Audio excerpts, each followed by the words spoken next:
Donc, ce n'est pas une surprise, on va poursuivre sur cette étude d'Éphésiens 2. Éphésiens 2, les versets 11 à 22.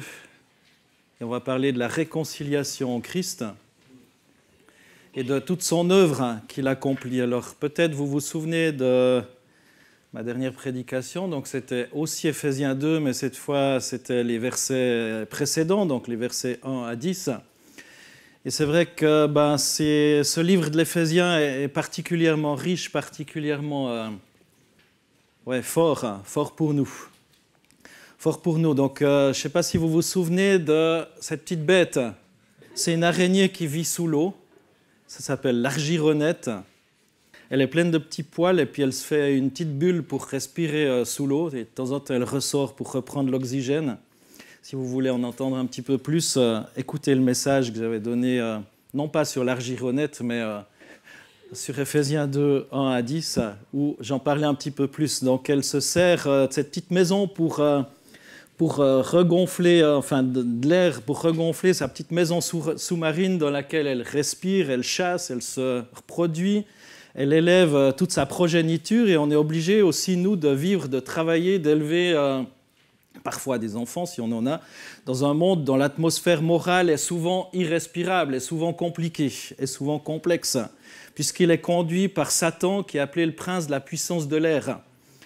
Et ça, on trouve dans Éphésiens 2, 2. Mais la bonne nouvelle, c'est qu'on peut respirer déjà l'air du ciel. Dans Éphésiens 2, verset 6, il est écrit « Il nous a ressuscités ensemble et fait asseoir ensemble dans les lieux célestes en Jésus-Christ. » Déjà, par cette nouvelle naissance, cette nouvelle vie, eh bien, on est déjà, et on l'avait vu lors de mon précédent message, eh bien, on a déjà cette possibilité de respirer l'air du ciel.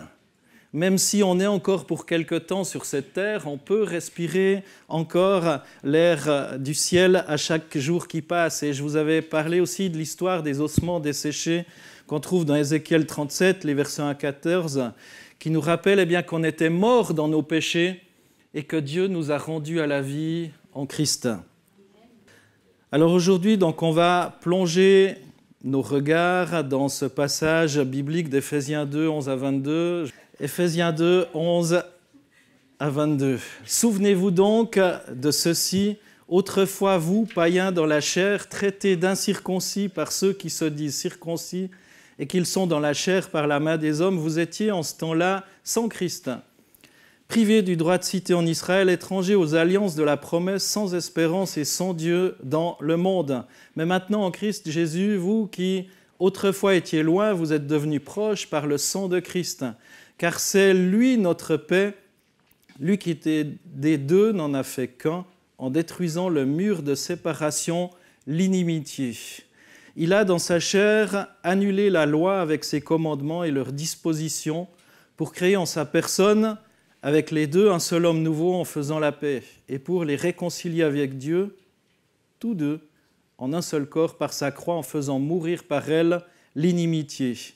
Il est venu annoncer comme une bonne nouvelle la paix à vous qui étiez loin et la paix à ceux qui étaient proches.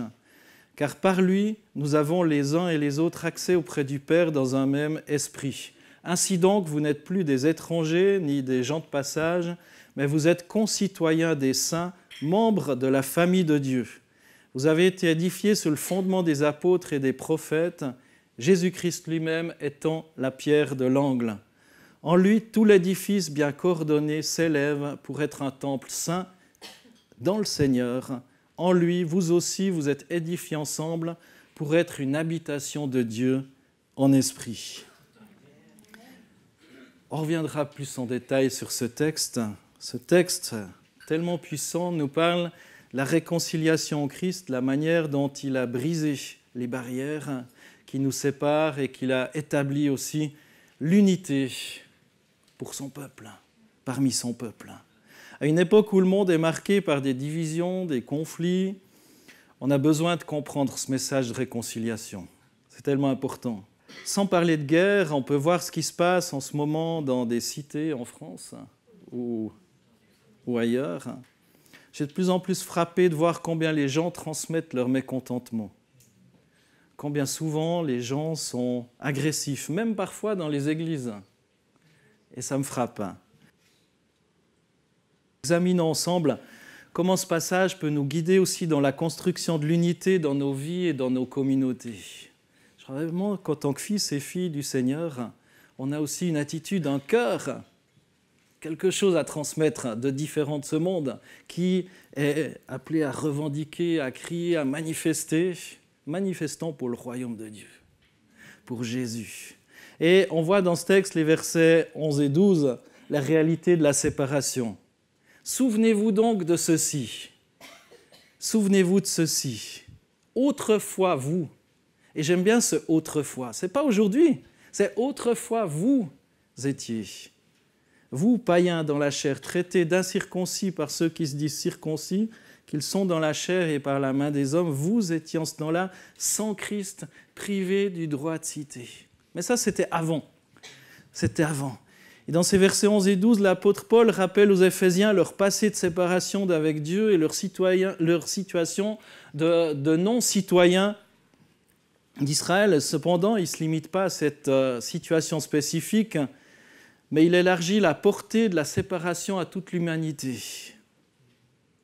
Avant de rencontrer Christ, on était tous dans un état de séparation spirituelle. Et là, c'est marqué avant. Avant, on était séparés. Et si maintenant, eh bien, on n'est plus dans cet avant, mais dans cet après, il y a des choses qui, manifestement, doivent être visibles et différentes. Et cette réalité de la séparation nous rappelle eh bien, qu'on est tous touchés par le péché et qu'on a besoin de la réconciliation.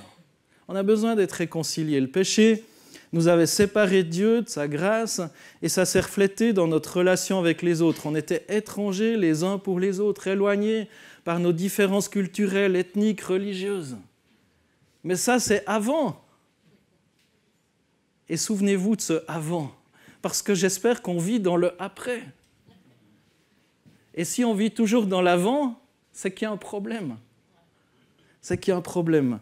Deuxième chose qu'on voit dans ce texte, au verset 13 et 18, 13 à 18, Paul explique que la grâce de Jésus-Christ, par cette grâce de Jésus-Christ, eh bien, on est devenu proche de Dieu.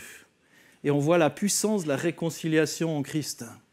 Mais maintenant, avant vous étiez ça, mais maintenant Christ, vous qui autrefois étiez loin, vous êtes devenus proches par le sang de Christ. Vous êtes proches, vous étiez loin, maintenant vous êtes proches. Car c'est lui notre Père, lui qui des deux n'en a fait qu'un en détruisant le mur de séparation, l'inimitié. Et ce n'est pas juste entre Dieu et nous. Autrement, il y a un problème. Écoutez, ou dites avec moi, connaissez dans les églises, notre Père qui es aux cieux, que ton nom soit sanctifié, que ton règne vienne, que ta volonté soit faite sur la terre comme au ciel. Donne-nous aujourd'hui notre pain de ce jour. Pardonne-nous nos offenses comme nous pardonnons aussi à ceux qui nous ont offensés. Et ne nous laisse pas entrer en tentation, mais délivre-nous du mal, car c'est à toi qu'appartiennent le règne, la puissance et la gloire pour le siècle des siècles. Amen. Et oui, ce n'est pas juste entre Dieu et nous, mais c'est aussi entre les hommes et les hommes, entre les humains et les humains. Pardonne-nous nos offenses comme nous pardonnons. C'est écrit, ce n'est pas moi qui l'invente.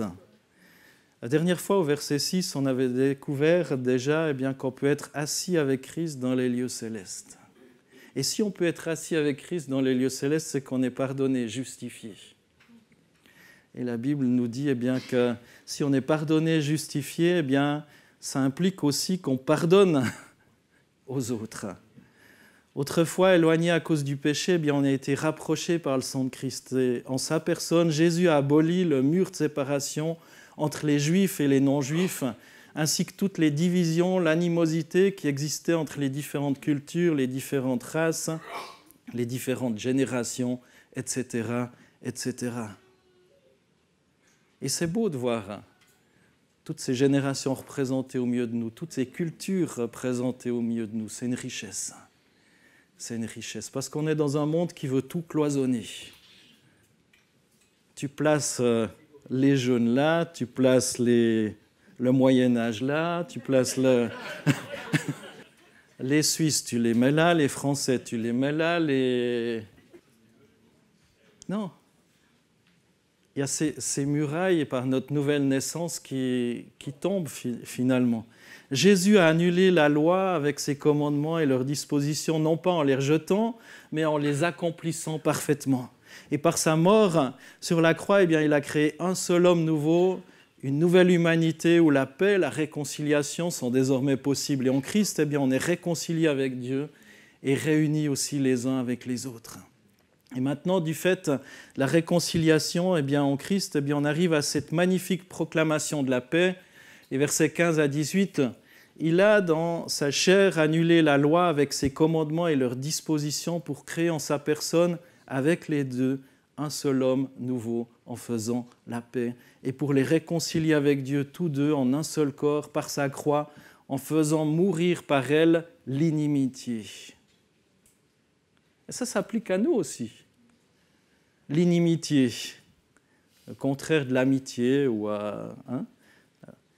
Il est venu annoncer comme une bonne nouvelle la paix à vous qui étiez loin et la paix à ceux qui étaient proches, car par lui nous avons les uns et les autres accès auprès du Père dans un même esprit. Les uns les autres, pas juste moi.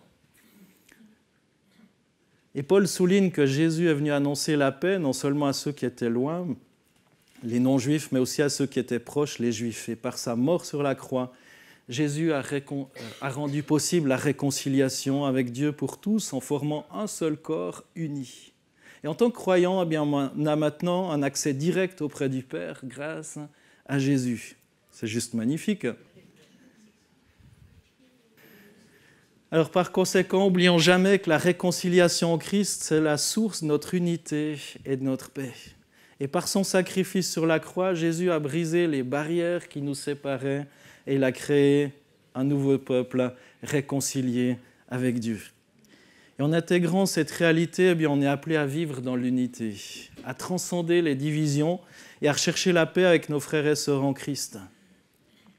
Que cette vérité nous encourage à construire des relations fondées sur l'amour, sur la grâce, sur le pardon et qui reflètent la réconciliation, l'unité que Christ nous a offerte.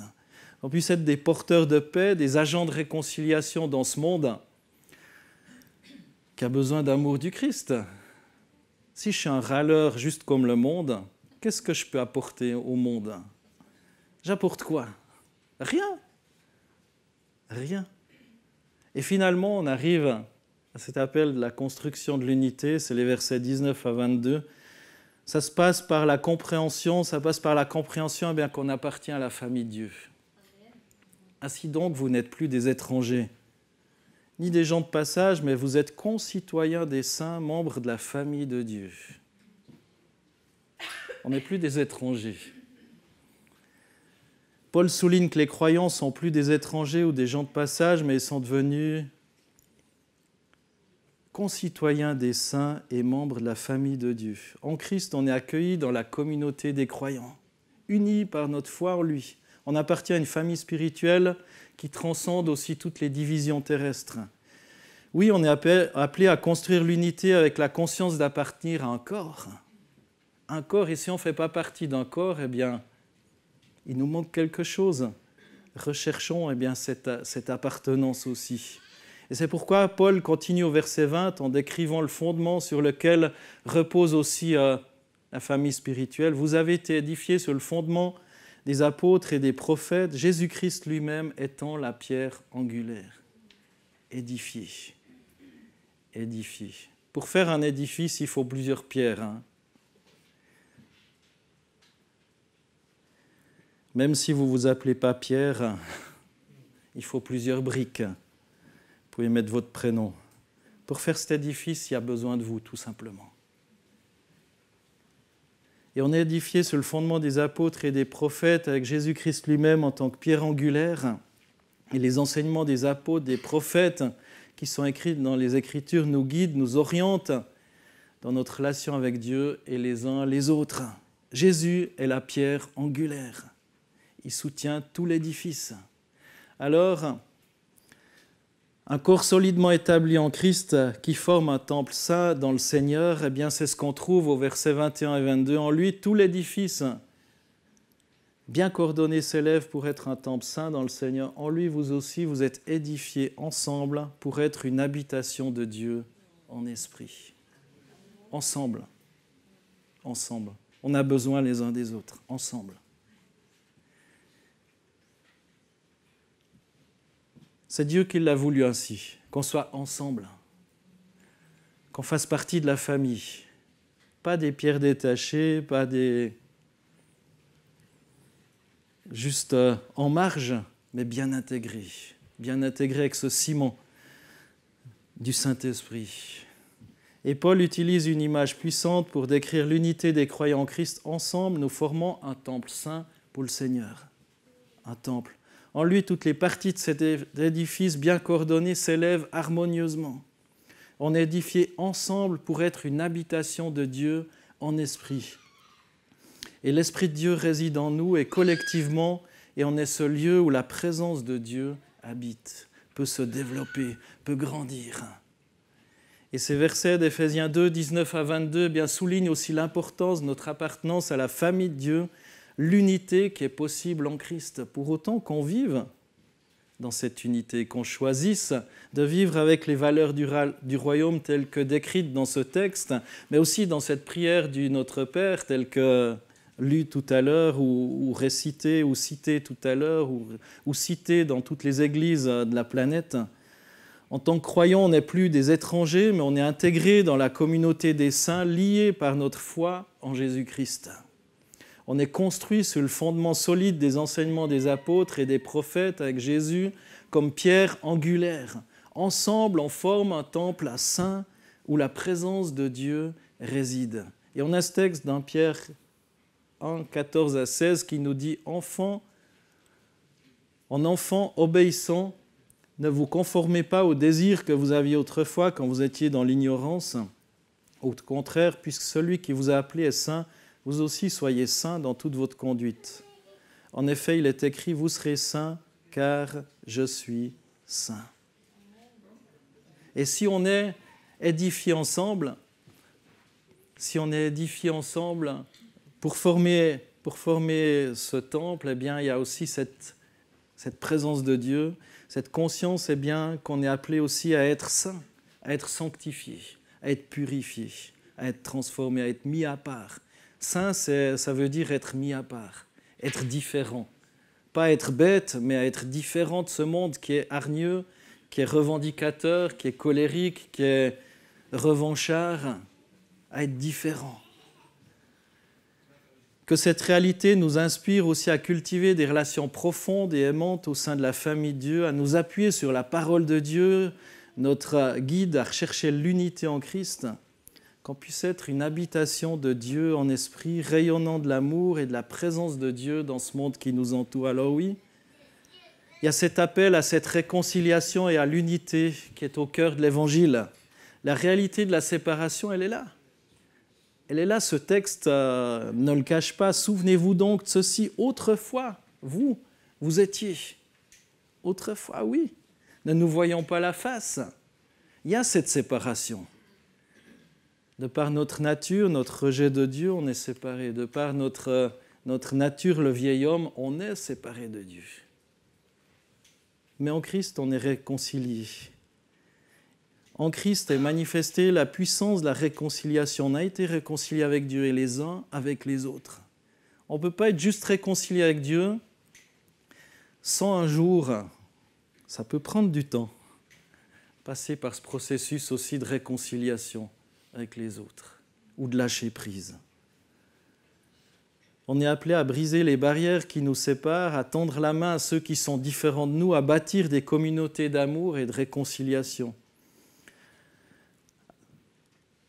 À prendre à cœur ce message, ce passage d'Éphésiens et à le mettre en pratique dans nos vies. Ce matin, on a pris le temps de s'arrêter sur ce texte, de le lire, de le méditer, mais vous pouvez faire ça avec tous les textes de la parole de Dieu. Vous pouvez vous arrêter, le lire, le découper, le décortiquer comme je viens de le faire ce matin. Mais le plus fort, c'est de mettre en pratique. c'est de mettre en pratique. Et finalement, recevons cet appel à la construction de l'unité, mais non seulement l'entendre, mais le vivre. Le vivre. Que Dieu nous accorde la grâce de vivre comme des concitoyens des saints, membres de sa famille, édifiés ensemble pour être une habitation de Dieu en esprit. Qu'on soit des témoins de réconciliation. Vous imaginez si tous les chrétiens témoignent autour d'eux sur leur place de travail, qui ne sont pas à critiquer le patron comme les autres employés, qui ne sont pas à critiquer la collègue ou le collègue comme les autres, qui ne sont pas à critiquer leurs employés s'ils sont patrons, mais qui sont à véhiculer d'autres valeurs. Qu'on soit des bâtisseurs de ponts, engagés à bâtir des communautés qui reflètent d'autres valeurs. Que l'Esprit Saint nous guide, nous fortifie dans cette démarche en nous rappelant constamment qui on est, qui vous êtes, qui êtes-vous en Christ. Juste quelqu'un qui est là pour de temps en temps entendre un message, ou vous êtes là pour recharger vos batteries, pour être rempli aussi, être défié même dans votre foi et dire ça je veux changer dans ma vie. Peut-être j'ai échoué jusqu'à présent, mais aujourd'hui, je prends la ferme résolution de demander l'aide au Saint-Esprit, de demander l'aide à Jésus qui transforme mon cœur. Que je ne sois pas un ronchon de service, mais quelqu'un qui bénit les autres. Bénir, ça veut dire du bien. Aimer, pardonner. Que notre vie soit un reflet de réconciliation, d'unité que Christ a apporté par son sacrifice à la croix, que Jésus soit notre Seigneur et notre source de réconciliation. Il n'y a pas d'autre source. Ce n'est pas possible. On ne peut pas trouver d'autres moyens. Alors vivons pas comme des étrangers ou des étrangères, mais comme des concitoyens avec les membres de la famille de Dieu. Et c'est Christ la pierre angulaire. Si Christ est là, on ne peut pas se chamailler, ou on ne devrait pas pouvoir. J'ai de la difficulté à penser que Christ se sente très à l'aise lorsqu'on se disputaille. Il me semble tout à coup, pouf, il y a la pierre angulaire qui se taille, puis tout qui tombe.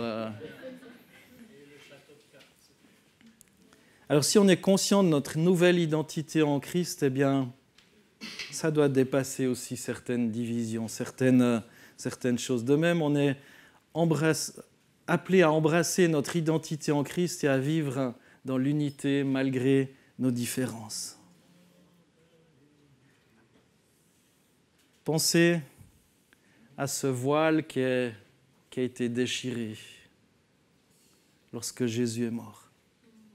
Le rideau qui séparait le lieu saint du lieu très saint, qui s'est déchiré en deux du haut en bas. C'est un symbole puissant de la fin de l'ancienne alliance entre Dieu et l'humanité et cet accès direct à la présence de Dieu. Aujourd'hui, on peut avoir cet accès direct, pour autant qu'on passe par Christ. Aujourd'hui, tu peux avoir cet accès direct à la présence de Dieu. Le chemin est ouvert, la grâce est là, pour toi, mais aussi pour les autres. Pardonne-nous nos offenses comme nous pardonnons à ceux qui nous ont offensés. C'est ce qu'on va prendre au travers de la Sainte Seine juste maintenant, d'être là dans ce rappel de la réconciliation, que je suis réconcilié avec Christ. Et que je suis appelé aussi à être réconcilié avec celles et ceux qui m'entourent. À vivre dans ce pardon, dans cette grâce. Désormais, un chemin est ouvert. Mon cœur peut vivre dans une autre réalité. Je peux recevoir cette grâce et je peux dire, Seigneur, à toi le jugement, c'est toi. Seigneur, je ne veux plus me charger de ça. Je ne veux plus me charger de ce péché. Je ne veux plus me charger de cette haine, cette colère. Je ne veux plus me charger de cette rancœur, de cette amertume. Je veux te laisser cette amertume. Peut-être des gens vous ont fait violemment souffrir.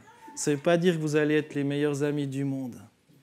On n'est pas en train de dire que quelqu'un qui a été violé ou, je ne sais pas, torturé va tout à coup partir en vacances. Ça ne veut pas dire ça. La parole de Dieu ne dit pas ça. Le pardon ne dit pas ça. Ça veut juste dire, Seigneur, je ne veux plus me charger de ça. Je ne veux plus me charger de cette colère. Je te remets cette personne. Je te remets cette souffrance. Je te remets, Seigneur, toutes les injustices que j'ai vécues. Et Seigneur, je choisis de ne plus avoir de rancœur. Je choisis, Seigneur, de libérer mon âme, mon cœur et aussi cette personne. Seigneur, parce que c'est toi qui juges.